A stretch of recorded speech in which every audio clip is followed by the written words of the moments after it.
अब आए जी यहाँ पे कुछ बातों को आइडेंटिफाई करें। Calculate lease payment ALKL for each of the above scenario. Adeel limited acquired a machine on lease from Kashif limited. आप मुझे ये बताइए इसमें लेसोर कौन है और लेसी कौन है?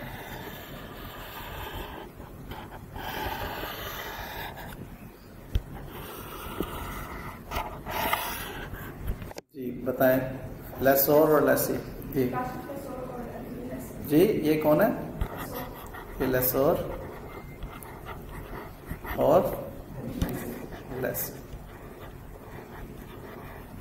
तो फैन ठीक है बेटा।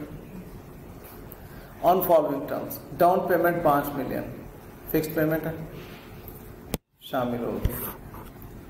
एनुअल पेमेंट इन एरियर हर साल 8 मिलियन, ठीक है, हर साल 8 मिलियन। कितने पीरियड के लिए आपने इसको किया है उस पीरियड के साथ मल्टीप्लाई करेंगे तो आपकी इंस्टॉलमेंट आ जाएगी। अब मैं इस पे बात में करता हूँ। 5 मिलियन डाउन पेमेंट, 8 मिलियन हर साल, और ये आपकी लीज टर्म है। मैंने जो कहा था ना कि इस पे बाद में बात करता हूँ, असल में लीज टर्म की कैलकुलेशन बाज़ वो कॉम्प्लेक्स करता है कि जी आपकी लीज टर्म जो है वो 5 साल है लेकिन आप एक्सटेंड करवा सकते हैं इन शराइत पर, या 10 साल है आप टर्मिनेट कर देंगे इन शराइत पर।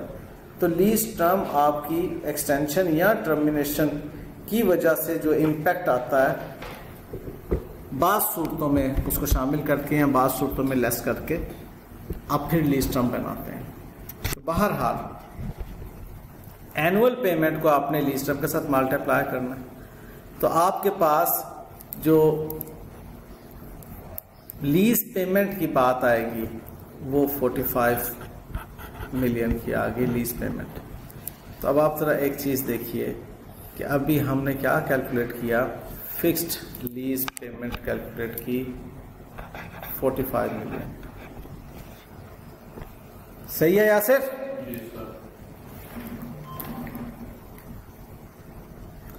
अगली बात,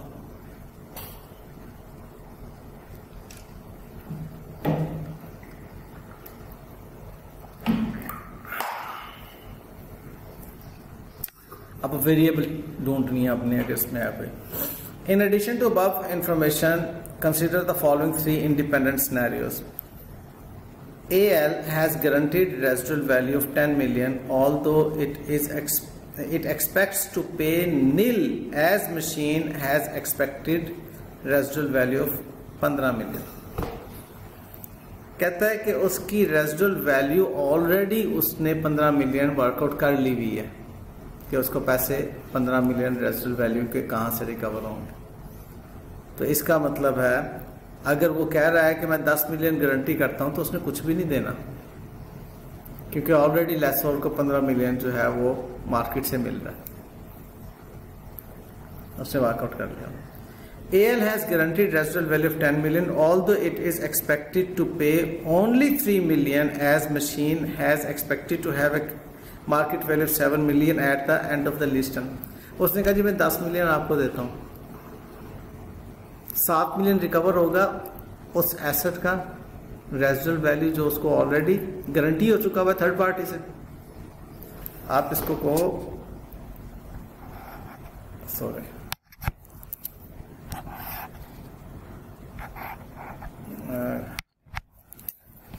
गारंटीड बाय अनरिलेटेड पार्टी।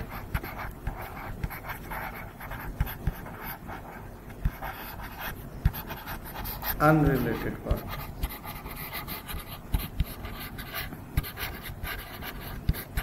जो मार्केट भी हो सकती है, जो भी इधर गारंटीड बाय अनरिलेटेड पार्टी।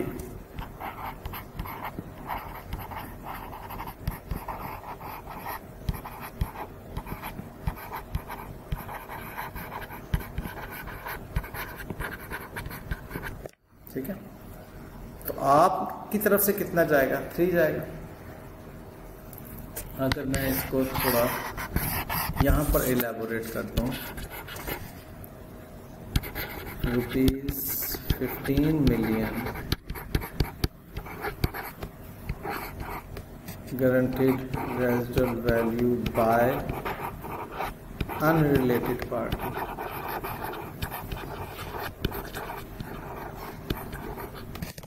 तो आपकी तरफ से लेसी के पॉइंट ऑफ व्यू से तो 0 है, क्योंकि लेसी ने 10 का होगा।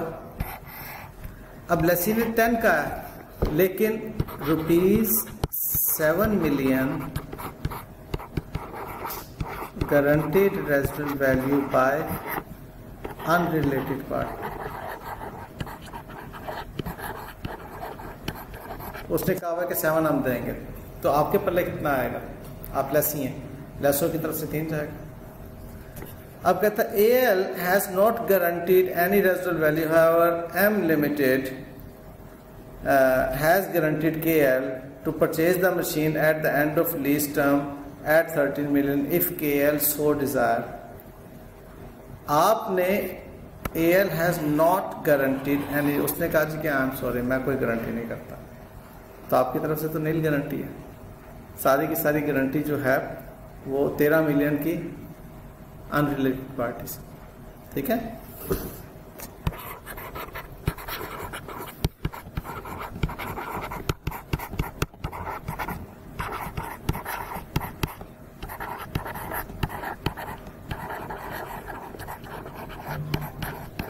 तो ये किसके पॉइंट ऑफ व्यू से हो गए? 15, 7, 13 लेसोर के पॉइंट ऑफ व्यू से गारंटीड रेजिडुअल वैल्यू होगी ना, उसको लेसोर पॉइंट ऑफ व्यू।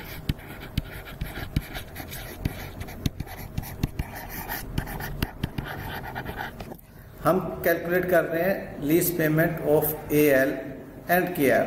तो हम AL की यहां पर कैलकुलेट कर रहे हैं।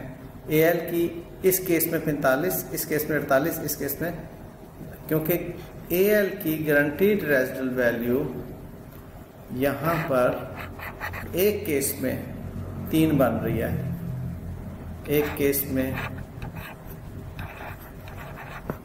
ये बन रही है ना, फॉलो किया। और इसकी गारंटीड रेजिडुअल वैल्यू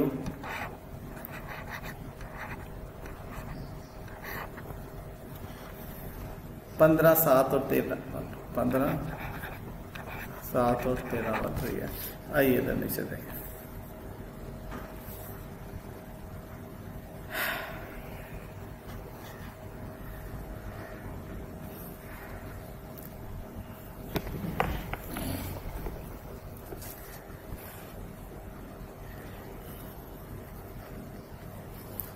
चालीस और 5 45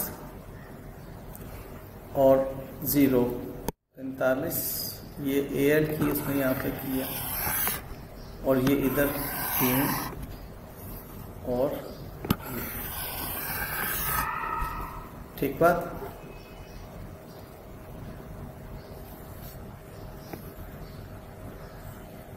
has guaranteed 10 although it expects to pay nil as machine has expected residual value of, अच्छा यहाँ पर उसने जो है वो थोड़ा सा अल्फाज को ये एक्सपेक्टेड रेजिडुअल वैल्यू ऑफ, किसने गारंटी नहीं किया उसने।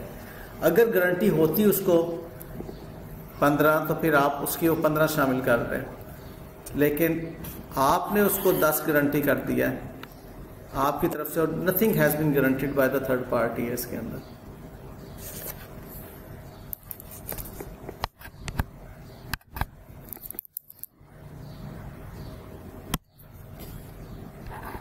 $0 million guaranteed by third party है। सिर्फ जो भी आपने किया वो एक्सपेक्टेशन है उसकी, थर्ड पार्टी ने करने की। इधर थर्ड पार्टी जो है वो आपको KL to purchase the machine, ये थर्ड पार्टी ने 13 आपको कर दिया, तो ये यहाँ पर आपका 13 शामिल हो जाएगा। अब अगर आप इसको KL के पॉइंट ऑफ व्यू से, असल में वो अगर कर देता ना इसको कॉलम्स के अंदर, कॉलम्स में कर देता हूँ,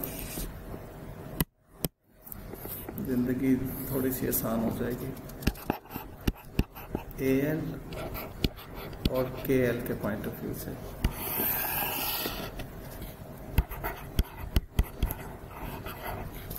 फिक्स्ड लीज पेमेंट दोनों के केस में 45 और सिनेरियो 1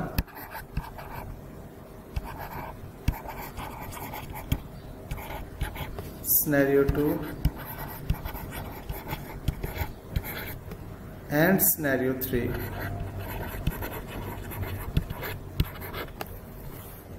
आपकी तरफ से कुछ भी नहीं और आपकी तरफ से 3 और आपकी तरफ से कुछ भी नहीं। ठीक है,